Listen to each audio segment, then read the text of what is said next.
I'm gonna go over like a super quick demonstration of another tool that I use for like collaborative planning. It works really well for teams that work remotely.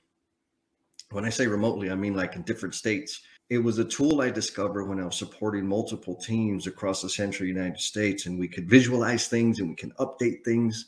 Super interactive. Also, if you work in a business and most of the people like aren't in the office, it's also a good tool because people can update it remotely.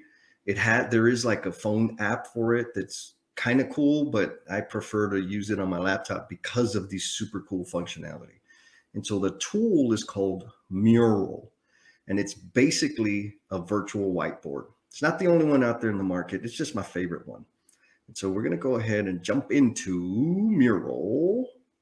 Boom, here's what it looks like. And so this is like a super blank canvas for eternity. You can just keep adding stuff and adding stuff. The superest, basicest way to leverage the power of this tool is, in my head, it's like your personal Kanban or Scrum, or like the early developments of Scrum. And I'm going to show you how to set it up. Like this is live for real, for real. So come over here to the side. It gives you all the little signees. And I click on this one, which says shapes and connectors. And I'm going to pick a square. Boom, bam. And so now I can make that square as big as I want. All right, so let's just say it's about that big. And I'm going to add another one. Boom, duplicate, duplicate, and another one, duplicate. You know what? I should have done this. See how easy it is to go back and fix it? So now I'm going to add a little line because I want to get fancy. Boom. All right, let's see what that looks like. Well, we're not going to get super anal on it because if not, we'll be here all day. So now I'm going to duplicate that. Boom, duplicate. One more and one more again. And then I'm going to add some text. So if I pick on this bad boy, you just float over it and it'll tell you whatever it is, right? Text. Where do I want my text? Oh, just to go back. Text box. Boom, bam.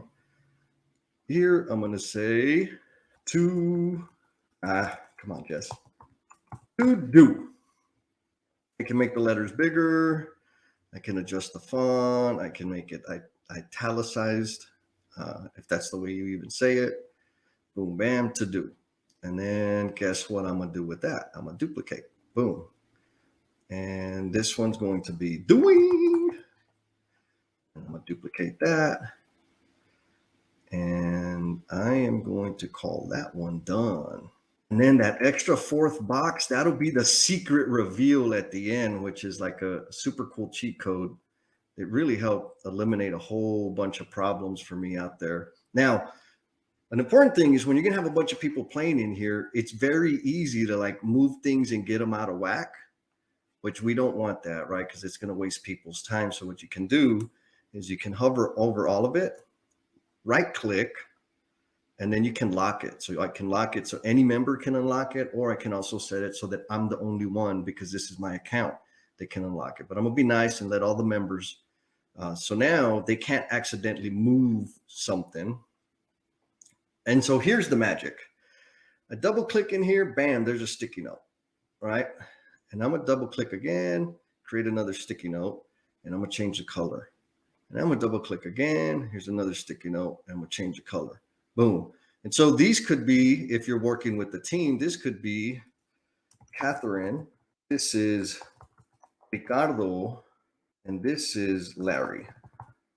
And so any card that Larry makes, we know visually purple is or lavender or fuchsia, who knows?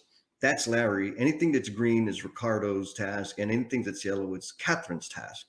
So we're just going to say task A. And here we're going to say, you see how it did that like all by itself? When I put the cursor right next to the corresponding sticky note, it picks the color for me. So that's like an extra. Good job, Mural. And so just imagine that this to-do box would be full of tasks that we're going to complete this week, next 2 weeks, next month. Y'all need to decide that for yourselves. And Catherine is going to say she's working on task A. Larry is going to indicate he's working on task C. And so at a glance, we can see, what's going on with Ricardo? Because if I'm coming here to check status, Ricardo's not working on something. Maybe he needs some support. Let me check on Ricardo. You get to doing, and then when you're finished with that task, boom, you move it to done. Finish with this task, boom, move it to done. And again, everybody can access this provided they have like the visitor link and do this on their desktop, on the airplane, at the airport, hopefully not on the road when they get to the place that they're driving to. And it'll, again, if you get tired of people like calling and say, hey, where are you at on this? Are you, what's the status? Like, man, check the dang mural board.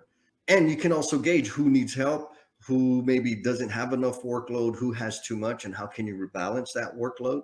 So again, it's a nice little tool to help communicate status updates. You can put like super important activities. It's so flexible. Really, my recommendation is you sit down with your team and brainstorm about how do we want to use this, and then just pick something that feels right, put it into play, and if it doesn't work, then you can adjust it. Now, another thing I've seen people do is they'll have like a big gigantic monitor at the office where they'll have something like this visible so that everybody can see at a glance if it's appropriate. So there's just all kinds of things you can do with it. And so now we're going to go and share the cheat code. And so this one is really, really important, because I don't know if you've ever been in that meeting where things went really bad. It's like an after action review, right? Or a reflection about a job, a situation, that things were bad. And like they're done, they're behind us, but we're trying to learn like what in the world happened? How can we avoid this in the future? And then somebody, and it always it happens to be a leader, says, well, I wish you would have let me know how serious the problem was. I wish you would have got my attention and just made sure. And I'm thinking like, bro, I was cussing and screaming and yelling about how big a deal this problem was. And I like, what else do I have to do? So if you've been in that situation, this may help. And it's an agreement within the team that anything that goes into this problem bucket is a significant problem that everybody needs to take seriously. And it takes away that situation where maybe they didn't know it was that serious, or they needed to, you should have got my attention, all of that BS. Like now you have a home for those very, very serious problems that are going to require escalating of the situation so they can get the right influence and the right resources to address the problem. And I'll also recommend, oh, let me come back over here to the stickies. Anything that goes in here, they get the red sticky, because you know why? Red kind of just signals to us that there's a problem. Red alert, alarm, need help, etc. So that's it. There's so many more things you can do, but again, just for like team collaboration, update, visualization of tasks and activities and targets, this is another option along with the other two videos that we have for Trello and Microsoft Planner. Be cool, and we'll talk at you next time. Peace.